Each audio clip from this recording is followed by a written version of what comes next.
Okay, so Wirecard was a blatant accounting fraud. It had many aspects. It also involved almost certainly money laundering. But the biggie was that they invented revenue.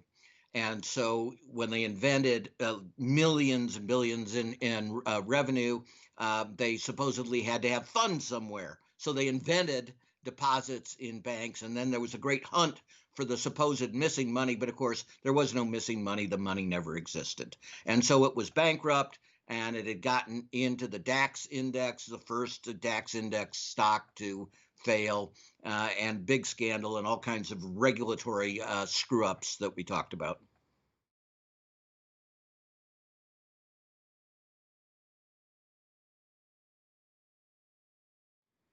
Sure, and it's wild. The most traded stock by BaFin employees, and let's start right there.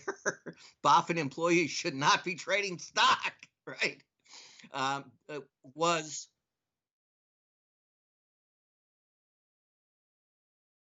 BaFin is a German abbreviation for the financial authority. So it regulates banks, but it also regulates accounting. And one of the weird things about Wirecard is Wirecard actually had a banking license, but BaFin didn't treat it as a bank, and therefore it had very much smaller regulatory powers than it would have. And of course, fintech is all the rage these days. So the BaFin should have wanted to make Wirecard a bank and have that regulatory authority. So that's an initial craziness. Secondary craziness. BaFin, a securities regulator, allows its own regulators to trade stock, right? Now that's insane. But what's just come out yesterday in Germany is that they also use derivatives. Now, this is a particular weird exotic derivative, a certificate of differences, that BaFin has guidance that doesn't let Germans trade using CFDs because they're so zany and risky and such, but it allows its own employees to trade them, to speculate on stocks that it is A, investigating, and B, has made criminal referrals on, right, and is urging criminal prosecutions. And all you have to do is tell your boss and say, now, I don't have any official insider information. I'm not working on the case. Of course, I am in the same lunchroom with the people who are on the case and talk about it during lunch. So it's insane. And that's Germany today in the financial realm. And of course, the other thing is you're a year away from the elections. Leading candidate for a major party is the finance minister. The finance minister is the guy who's supposed to supervise the BaFin boss. The BaFin boss refuses to resign, says we did everything right by the rules. And the finance minister says we're going to have regulation with teeth, with bite, right? In it finally. And his big idea of a reform is, hey, the accounting firm screwed up, Ernst and EY screwed up, gave 11 years of clean opinions to pure fraud. And you know, we just discovered there's a problem.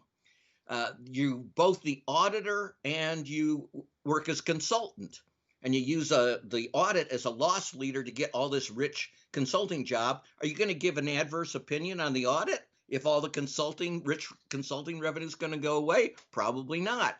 Really great idea. You know where? Enron, right? 1991, 29 years ago, we've known this. And he's just woken up.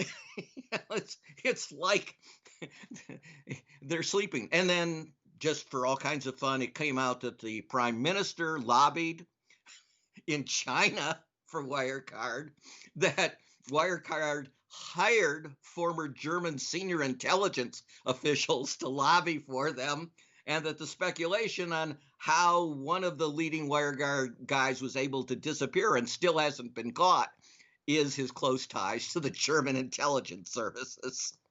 So it is a scandal for all seasons.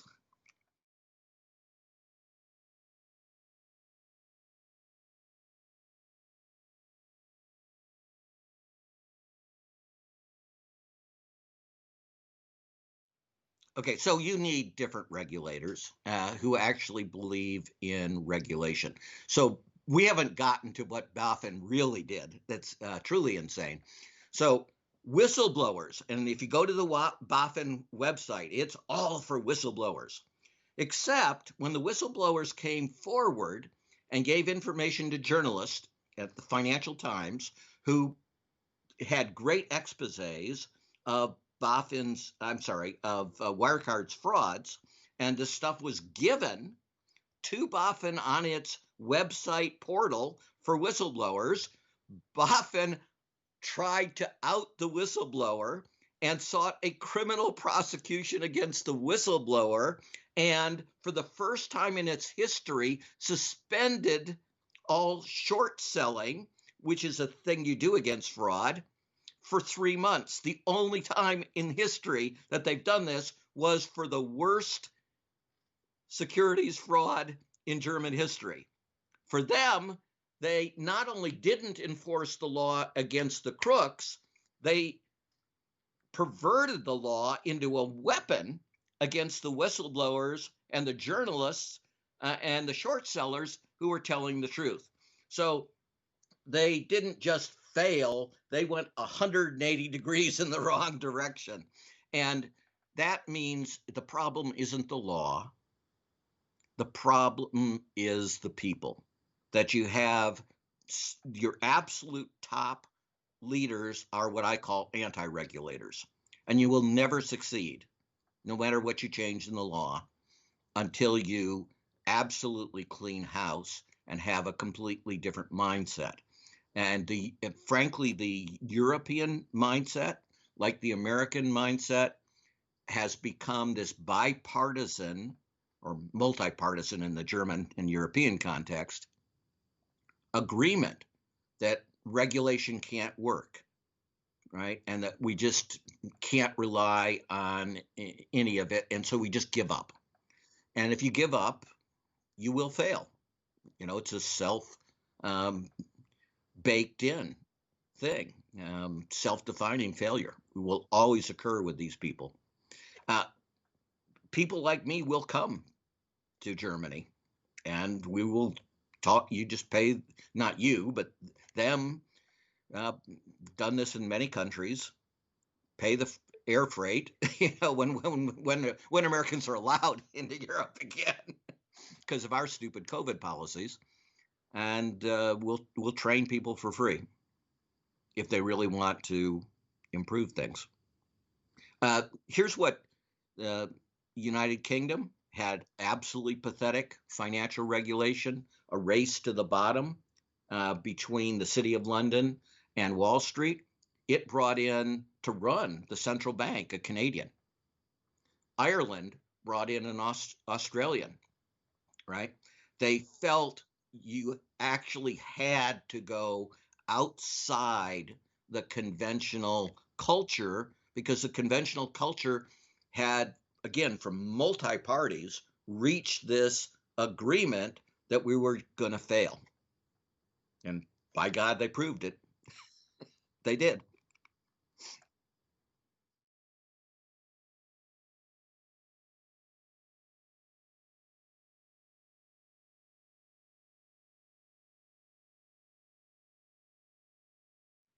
Sure. And remember, Wirecard was also a scandal involving money laundering, right? In which BaFin allegedly investigated and didn't find any of the money laundering that the other people found. So there's a requirement that banks make suspicious activity reports, in English, SARS, right? When they find strong evidence of likely criminality. And these referrals, that we call them criminal referrals in more plainer English, go to an entity that's a consortium of itself, FinCEN, the financial center. And then all the regulatory agencies and the prosecutorial authorities, and in our context, the FBI, can access these referrals and can look for patterns and put together cases, right? So this is a big deal. And it means that these are referrals, criminal referrals, created not by the regulators. For example, the savings and loan debacle, where we were the regulators, we made over 30,000 criminal referrals. Right? These are made by the institutions, the banks themselves. So they have found the problem by definition, and they are reporting the problem, and they are not fixing the problem. And the problem is hundreds of billions of dollars in illegal violations of money laundering, of sanctions against terrorism, and such, and some particular U.S. sanctions involving Russia and such. And I know it will shock you, but there's this German bank that made the list big time in all of this, because it's the gift that keeps on giving to fraudsters all over the world and such. Yeah, it is literally the bank of last resort, which is why it's Trump's bank. When no other bank, no matter how sleazy in the world, will be willing to work with you, Deutsche Bank will. So it isn't just Deutsche Bank, but Deutsche Bank is one of those. And there are supposedly roughly 50,000 of these criminal referrals were leaked to BuzzFeed, which is, a media, online media, mostly online media outfit in the United States. And they went to the International Consortium of Independent Journalists that you talked about, who have a great record in this. They were involved with the Panama Papers that viewers may have heard of, but also the incredible selling of tax avoidance in this little tiny country right next to Germany, and that country, of course, provided the leader of the EU Parliament, because he was the one who created the tax scams, as finance minister. And Europe therefore solemnly condemned this kind of treatment. And Germany condemned, how dare all these rich Germans just go over the border, to escape taxes and such. But then they voted him in to run the whole friggin', basically EU Parliament.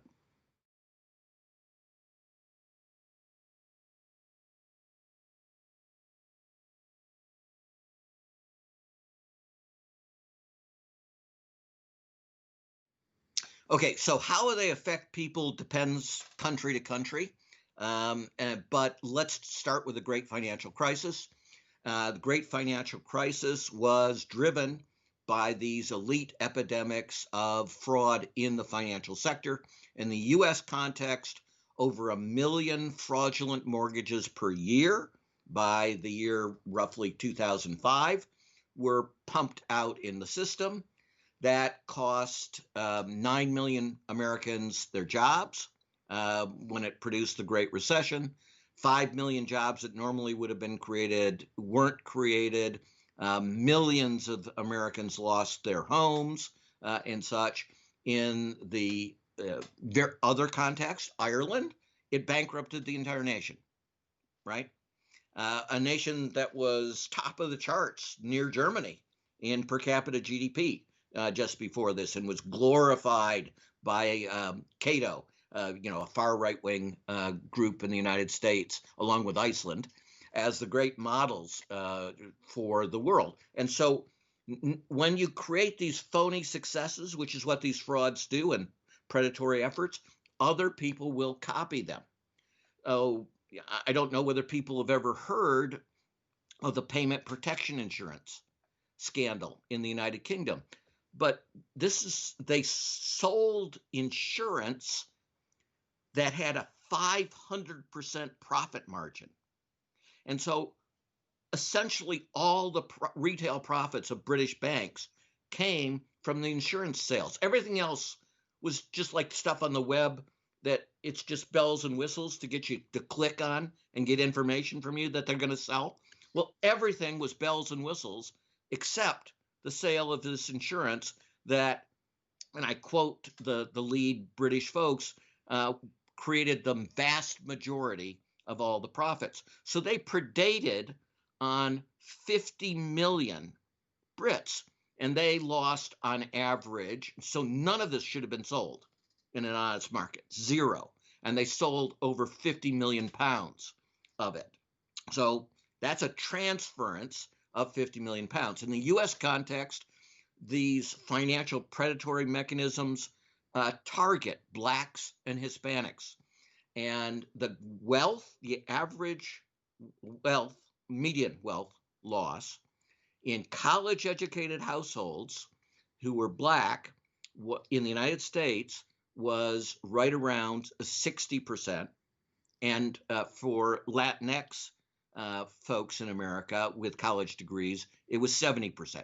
For whites, the figure was 16%, to give you an idea. So first, it causes enormous catastrophic harm in the macroeconomic level, but in many places, and not unique to the United States, but we're a particularly bad place for it, it also predates on people who are the least powerful. Whoever they think are the most vulnerable, of course, is who these folks come after. And the loss of GDP in the United States because of the great financial crisis, the best estimate is 41.7 trillion.